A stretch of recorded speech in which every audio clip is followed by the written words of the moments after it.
श्रीमहादेवारती।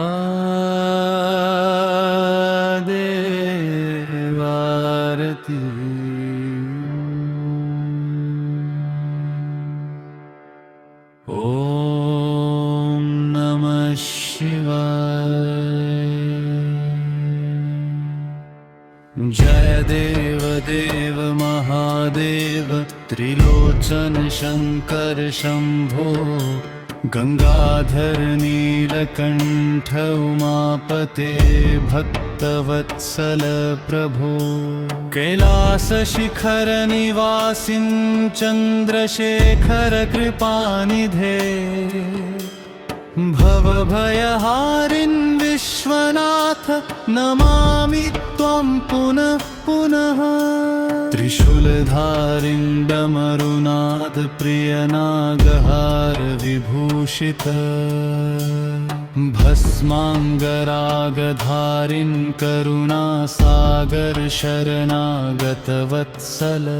त्वमेव सृष्टे कारणम् त्वमेव पालन कारणं।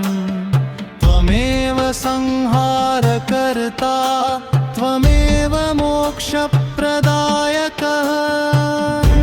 पत्रं जलं चैव भक्त्याय समर्पये।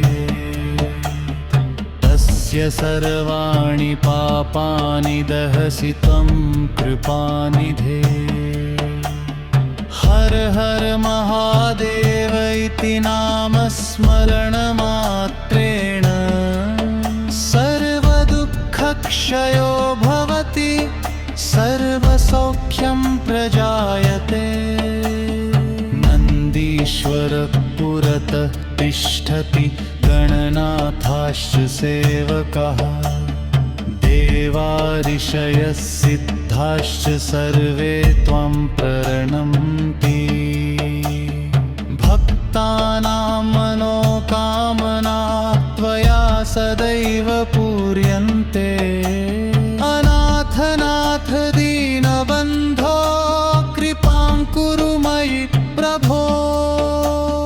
मानपाललोधिभक्तः श्रद्धाया त्वां नमस्यति। शिवभक्तिमार्गे नित्यं चरति तव नाम गायति। तस्य गृहे सुखं शान्ति आयु आरोग्यं च वर्धताम्।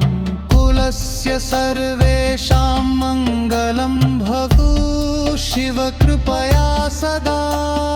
रुद्ररूप पशुपते विश्वेश्वर सदाशिव। तमेव माता च पिता तमेव बन्धुः सुहृत्। तमेव ज्ञानं तमेव ध्यानं तमेव परमं पदम्। तमेव सर्वस्वं नाथ नमस्ते शंभो शंकर। दीपं धूपं नैवेद्यं च भक्त्या समर्पयाम्यहम्। आरार्तिकं गृहाण त्वं प्रसन्नो भव शंकर। सर्वलोकहितकर्ता सर्वजीवदयापर।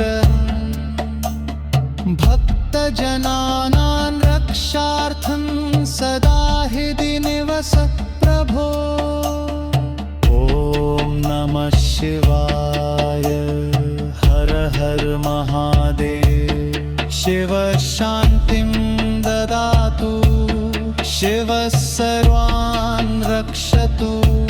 शिव सर्वेषां मङ्गलं करोतु इति श्री महादेव